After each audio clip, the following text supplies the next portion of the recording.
McCaffrey said he calls Jordan Mason Mariano Rivera, and like he's the closer. Is there something he needs to do to earn more carries earlier in the game, or is Christian just too good to take off the field right now? No, we can give him more carries early in the game. We've done that, and we'd mix him in for a few weeks before. It was just tough in this game with how much we like Christian in the pass game also, and just the threat that he is on the field. His time will come. We usually use everybody. How well has Jimmy Ward been playing at nickelback the last few weeks? Jimmy's been huge for us. I think, to be able to, everyone knows how good of a safety he is. That's why he was more than deserved to be one of the top 100 players in the league last year.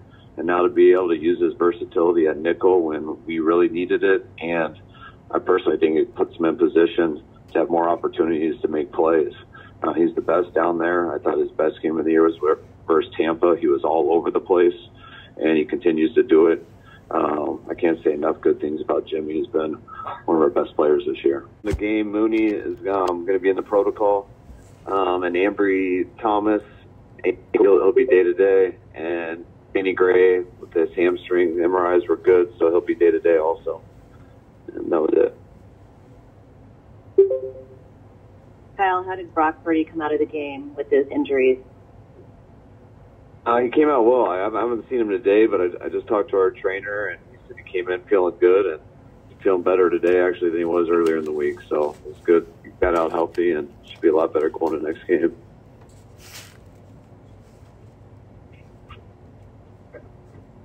With the plan for the guys, what's your schedule like for the rest of this week? We're off all weekend because of the short week with us playing Saturday. We're going to all do Zoom meetings with the players on Sunday and just kind of put last night to bed and watch that as positions. Then the coaches will start up on Monday, and that'll be the players' normal off day, and we'll treat Tuesday or Wednesday and get started with our schedule then playing Christmas Eve on Saturday.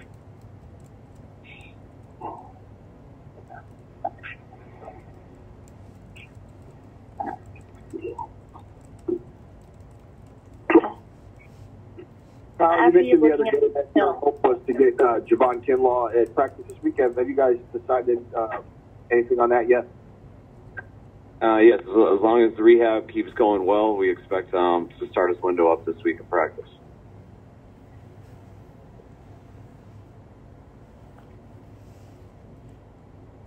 And then after looking at the film of Brock last night, how did you feel like he handled all the pressure, and especially through his injury?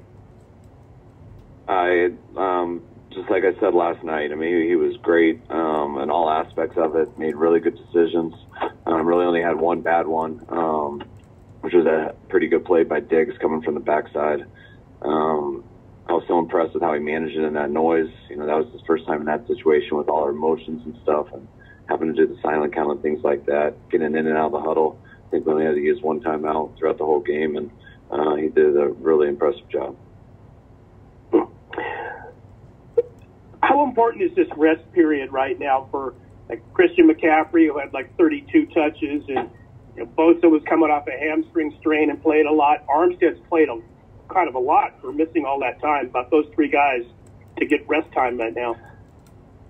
Oh, I think it's huge. It's imperative for anybody when you have to play that Thursday game. That's one of the biggest challenges I don't think anyone can understand unless you had to go through it. But for those players to play Sunday like they did and to turn around and play with the energy and aggressiveness that they did last night takes a lot on the body. So just getting these rest days is huge, and we're definitely going to take advantage of it. By clinching with 3 games to go, how do you plan to approach these next few games, just in terms of resting guys or pushing hard to win as many as you can to get as many home playoff games as you can? I think you got to be smart. You never just want to stop. You can't lose your edge. It's not something you can turn on and off. At the same time, you do need to be smart. It's very important to get home games. So we'll do everything we can to do that, but by no means at the expense of risking someone that we shouldn't be doing. Well, did Charvarius come in with concussion symptoms today? Yes, he's in the protocol, so that's what they told me. Kyle, just speaking of Mooney Ward there, you guys have been battling injuries at cornerback somewhat consistently, but he's been out there all year for you guys. And we talk about the stars at every level from Bosa to Warner, but how has Mooney changed your defense this year?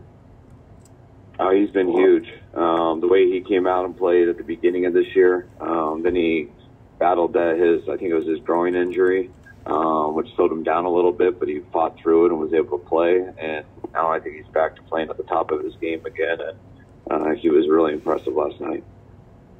As far as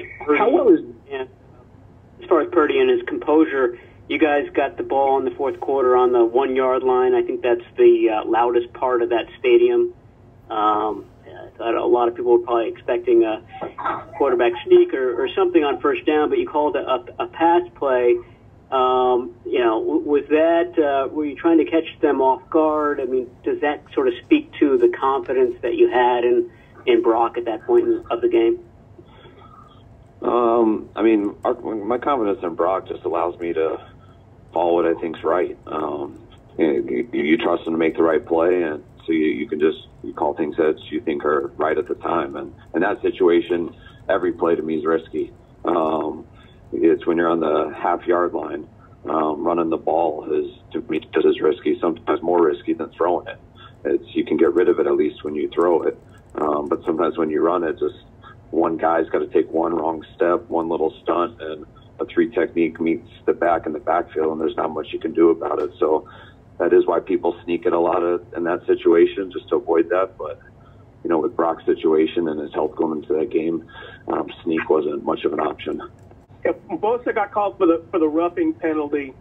I think a lot of people looked at it and said, I don't know, maybe not. But Bosa said afterwards, all right, considering the way they call it now, that's on me. What does that say about the way he sort of approaches things? Bosa's a smart dude. He's realistic, and he's right. Once we saw it on the scoreboard, you could see that. We watch that stuff almost every Friday and go over all the clips on why people get penalties, why they're doing it, and you definitely you can't land on guys. And he knew that. He had an opportunity not to, and he realized that right away. So it's nice when you have guys like that who can keep it real in the moment, because it makes them a lot easier to coach. We'll take 2 more, guys.